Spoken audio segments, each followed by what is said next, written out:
ओम नमो भगवते वासुदेवाय नमः। आप सभी को मोहिनी एकादशी की हार्दिक शुभकामनाएं। हिंदू धर्म में मोहिनी एकादशी व्रत बहुत महत्वपूर्ण माना जाता है। यह व्रत वैशाख माह के शुक्ल पक्ष की एकादशी तिथि के दिन किया जाता है। इस दिन भगवान विष्णु की श्रद्धापूर्वक पूजा करने से व्यक्ति को शुभ फलों की प्राप्ति होती है। साथ ही व्रत कथा का पाठ करने से व्यक्ति को समस्त दुखों से मुक्ति मिलती है। इसी के साथ हम आज कथा प्रारंभ करते हैं। पौराणिक कथा के अनुसार सरस्वती नदी के तट पर भद्रावती नगर था। वहाँ दुतिमान नामक चंद्रवंशी राजा का राज था। इस नगर में विष्णु भक्त धनपाल नाम का एक वैश्य भी रहता था। धनपाल ने नगर में भोजनालय, प्याऊ, कुएं, तालाब और धर्मशाला बनवाई थी। वैश्य के 5 पुत्र थे, जिनका नाम सुमन, सद्बुद्धि, मेधावी, सुकृति और दृष्ट बुद्धि था। उसका 5वां पुत्र खराब आदतों वाला था।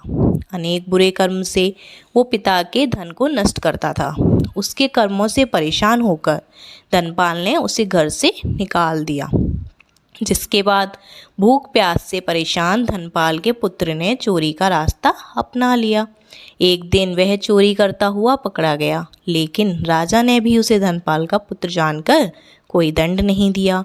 लेकिन दृष्ट बुद्धि ने चोरी का रास्ता नहीं छोड़ा और एक दिन फिर से चोरी करते हुए पकड़ा गया। दूसरी बार पकड़े जाने पर राजा ने उसे कारावास में डाल दिया, जहां उसे कठोर दुख दिए और नगर से निकाल दिया।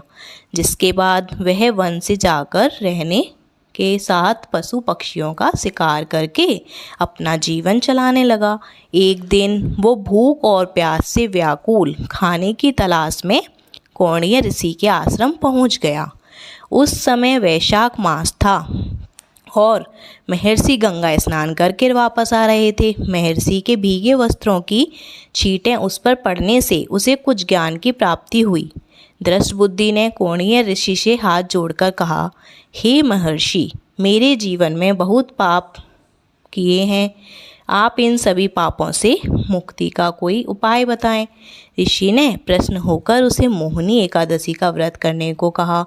इससे सभी पापों का पाप नष्ट हो जाएंगे। तब उसने विधि अनुसार व्रत किया। इस व्रत के प्रभाव से उसके पाप नष्ट हुए और मृत्यु के बाद गरुड़ पर बैठकर विष्णु लोक को गया। इस व्रत को रखने से मोह भी खत्म होते हैं। इससे श्रेष्ठ कोई व्रत नहीं है।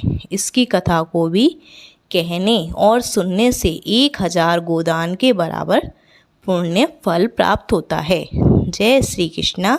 राधे राधे। ऐसी